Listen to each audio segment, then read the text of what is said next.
Hello बच्चों, ये JEE main 2025 का क्वेश्चन है। 22 जैन शिफ्ट 1 का क्वेश्चन है ये। देखिए क्वेश्चन में क्या बोला जा रहा है। थर्मल कंडक्टिविटी का क्वेश्चन है बच्चों ये। 3 कंडक्टर्स ऑफ सेम लेंथ, है ना। यहाँ पे देखो बहुत इंपॉर्टेंट पॉइंट बोला गया, same length, having thermal conductivities K1 K2 K3, ठीक है, are connected as shown in the figure. मतलब कि इसका लेंथ अगर L है ना, तो इसका भी लेंथ पूरा L है। वो डायग्राम में से दिखाया गया, बट है सबका लेंथ सेम। यहाँ पर 100 डिग्री सेल्सियस है इस वाला एड का, और इस जंक्शन का जीरो नहीं, थीटा है, और ये 0 डिग्री सेल्सियस है। Area of cross section of 1 and 2 are of conductors are same, and for third conductor it is doubled of the first conductor. मतलब कि अगर इसका एरिया अगर ए है ना, और अगर इसका दोनों का आपस में सेम है, ए है, तो इसका जो एरिया होगा ना वो ट्वाइस ए होगा, ऐसा बोला गया है। The temperature are given in the figure. In the steady state condition the value of theta is.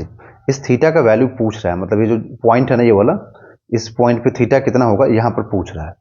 ठीक है, तो देखो यहाँ पर क्या होगा, मैं आपको एक बार डायग्राम बना के समझाता हूँ। जैसे इधर में एक ऐसा रॉड हो गया, ठीक है, दूसरा रॉड ऐसा हो गया, ठीक है। यहाँ पर 100 डिग्री सेल्सियस हम लोगों से बोल दिया गया, ठीक है। फिर यहाँ पर एक तीसरा और रॉड है, ठीक है, और इस रॉड का जो लेंथ है ना, देखो ऐसे, इस रॉड का जो लेंथ है ये बिल्कुल पहले वाले दोनों के बराबर ही है। मतलब ऐसा है L, तो इसका भी L, इसका K1 कंडक्टिविटी, ठीक है, एरिया A, इसका कंडक्टिविटी K2, एरिया A, है ना। बट इसका कंडक्टिविटी K3, बट इसका जो एरिया है ना, एक मिनट रुकिए, इसका जो एरिया है वो इनके डबल है, मतलब इन दोनों के सम के बराबर है, आप ऐसा बोल सकते हो। और ये थीटा पूछ रहा है कि थीटा कितना होगा इस जंक्शन पे, ठीक है। यहाँ पे 0 डिग्री सेल्सियस है, मतलब यहाँ पे जो हीट करंट यहाँ से आएगा I1, और जो यहाँ से हीट करंट होगा I2, ये हीट करंट दोनों ऐसे आकर के इसमें फ्लो कर जाएगा, और यहाँ से I3 निकलेगा। मतलब कि इसमें का जो हीट करंट होगा ना वो इन दोनों के सम के बराबर होगा, ठीक है। और थर्मल फिजिक्स में अगर आपको फॉर्मूला याद हो, है ना, तो जो डेफिनेशन होता है ना हीट करंट का बच्चों, हीट करंट बोलने का मतलब कि rate of heat, heat current बोलने का मतलब रेट ऑफ हीट। वो डेफिनेशन क्या बोलता है कि हीट करंट डिपेंड करेगा thermal conductivity and area of cross section and change in temperature upon length of conductor, है ना। ये इतने फैक्टर्स पे डिपेंड करता है, thermal conductivity of wire, area of cross section of wire and change in temperature upon length, इतने factors पे ये डिपेंड करता है, ठीक है। तो अकॉर्डिंग टू कॉन्सेप्ट हम लोग ये बोलेंगे कि I1 plus I2 is equal to I3, ठीक है। अब I1 क्या लिखेंगे हम लोग, तो I1 देखो लिखेंगे यहाँ से 100, क्योंकि करंट ऐसे, देखो हीट करंट तो ऐसे फ्लो हो रहा है ना, तो high temperature minus low temperature, है ना भाई, हाई टेम्परेचर से लो टेम्परेचर पर जा रहा होगा तभी तो। देखो क्योंकि हीट ऐसे जा रहा है, देखो ये 100 है, ये 0 है, तो ऑब्वियस ही बात है कि जैसे जैसे इधर जा रहे हैं हम टेम्परेचर कम होता हुआ दिख रहा है, क्योंकि फाइनल टेम्परेचर कम ही है, इसका मतलब हीट इधर ही फ्लो कर रहा होगा। तो यहाँ पे आपको लिखना पड़ेगा I1 के बारे में कि इसका thermal conductivity K1 into area A into 100 minus theta, 100 मान लीजिए हाई टेम्परेचर, थीटा उससे कम होगा तभी करंट इधर फ्लो कर रहा होगा, अपॉन लेंथ। I2 आप ऐसा एज्यूम करें कि K2 into A into 100 minus theta divided by जो भी लेंथ है वो लेंथ है L। I3 क्या लिखेंगे, तो I3 लिखेंगे, देखो अब यहाँ से ना करंट ऐसे आया और फिर यहाँ से निकल गया, ऐसे दोनों ऐड होकर कैसे निकल गया, इसका मतलब थीटा माइनस 0 होगा, तभी तो करंट इधर जाएगा ना, हीट करंट हाई टेम्परेचर से लो टेम्परेचर पर जाता है। ओके, एक मिनट, ये क्या हो गया, तो आप लिखेंगे यहाँ पर I3 के लिए कि K3 इंटू एरिया, देखो डबल हो गया है ना, और ये theta minus 0 degree Celsius divided by जो भी लेंथ होगा वो लेंथ लिखेंगे आप, ठीक है।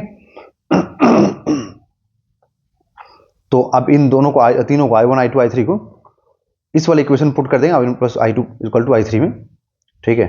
तो आप लिखेंगे यहाँ से कि K1 into A into 100 minus theta divided by length plus K2 into A into 100 minus theta by L is equal to K3 into 2a into theta minus 0 by L। अब देखो L से L कैंसिल, A से A cancel, ठीक है, तो ये K1 into 100 minus theta is equal to नहीं plus K2 into 100 minus theta. हमें तो देखो थीटा चाहिए, 2K3 और थीटा, क्योंकि ये तो जीरो है ना, तो थीटा आ जाएगा सिर्फ यहाँ पर। अब थीटा वाले पार्ट को एक साइड कर दीजिए, ठीक है ना, थीटा वाले पार्ट को एक साथ लिख दो, तो यहाँ से K1 थीटा माइनस में और minus K2 theta is equal to 2K3 theta. देखिए यहाँ से ना ये 100 कॉमन करेंगे तो K1 प्लस K2 होगा, और इधर से ना दोनों को नेगेटिव को, देखो दोनों नेगेटिव है ना, उसको इधर लेके जाओ तो क्या होगा, पॉजिटिव हो जाएगा। तो आप लिखेंगे 2K3 theta plus K1 theta plus K2 theta, ठीक है।